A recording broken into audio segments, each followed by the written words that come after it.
62-34.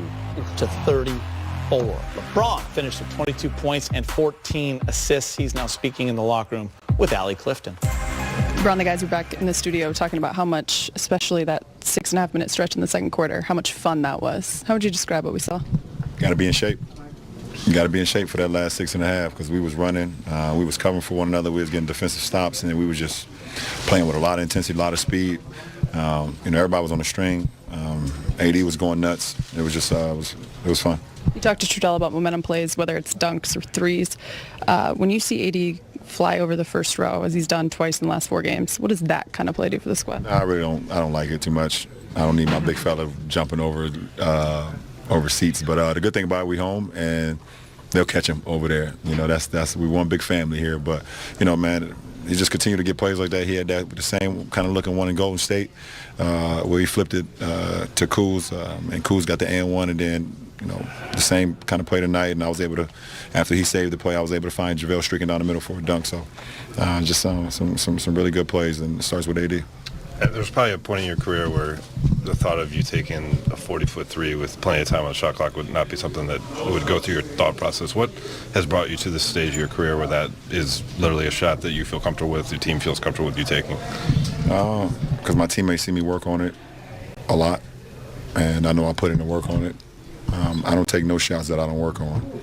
I have never done it in my career, and so I feel like I work on it, and I trust my mechanics, and I'm able to let it fly with confidence, no matter what's going on in the shot clock. Was there a moment in your career, or like in the recent history of the game, where a light bulb went off for you that could be a credible shot in the NBA? No, I don't know. Obviously the game is plays so much at the 3-point line and beyond.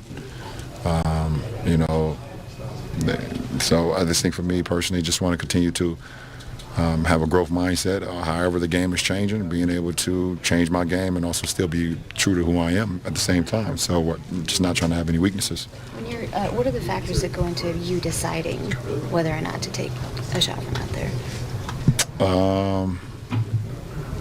I don't know. It just happens. It's just a feel. It's just a feel thing. It's just a feel thing. Did you see? I think it was Danny and AD and maybe KCP. Yeah, JaVale. Yeah. Oh yeah. When they was looking where I shot it from, I just saw it. That's what we were just talking about. I didn't see it during the game, but I just saw it, and it was pretty funny.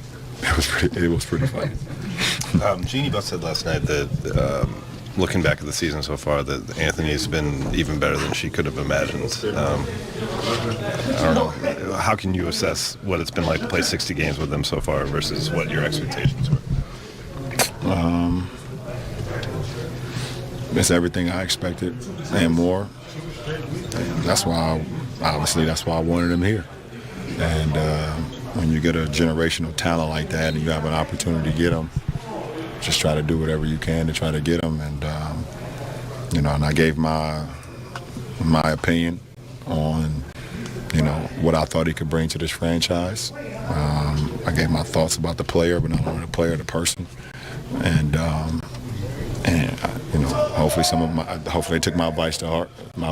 And obviously ultimately they made the decision to do what we did in the off season. But it's no surprise to me. I already knew how incredible the guy is. He had 50 in All-Star game. I just 30s, 20s, 40s, and 20s he had when he was with the Pelicans, and just doing the things that he was doing. It was just like, at that size, there's not too many guys done that in this league. Have you had a conversation with him or the team just in general about what this time means for you and kind of what that mentality shift is like for you with the postseason on I haven't just yet. It's coming though, but they've seen my mentality as far as the way I'm approaching these games, and my demeanor has shifted a little bit. Just because I know what's on the horizon, but I'm still staying in the moment. But they've seen the way I just approach the game. The way I'm just trying to stay as locked in as possible, even though with the regular season you still got so many games throughout the week or whatever the case may be, but there will be a time. Is there something about, I was just wondering, is there something about playing for what you guys are playing for this year and knowing that it's a possibility that can fuel guys like you and AD to another level, even if you What are we playing for? having the championship in your sights and having that be something that's a realistic possibility? Yeah, but it's, Done that. yeah, I mean, that's the ultimate. That's the ultimate. I mean, but there's a lot of teams that's, playing for that. But, the most important is that you don't ever, shortcut the process.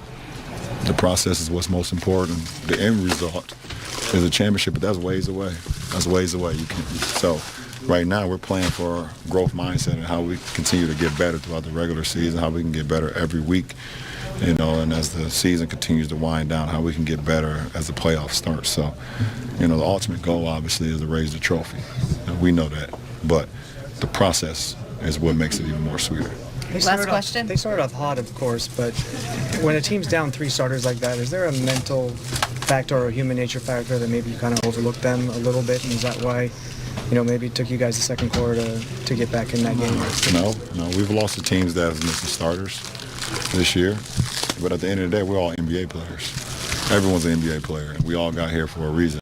So you don't never disrespect that. You don't never disrespect the game gods. You go out and approach it like everyone is in uniform for them.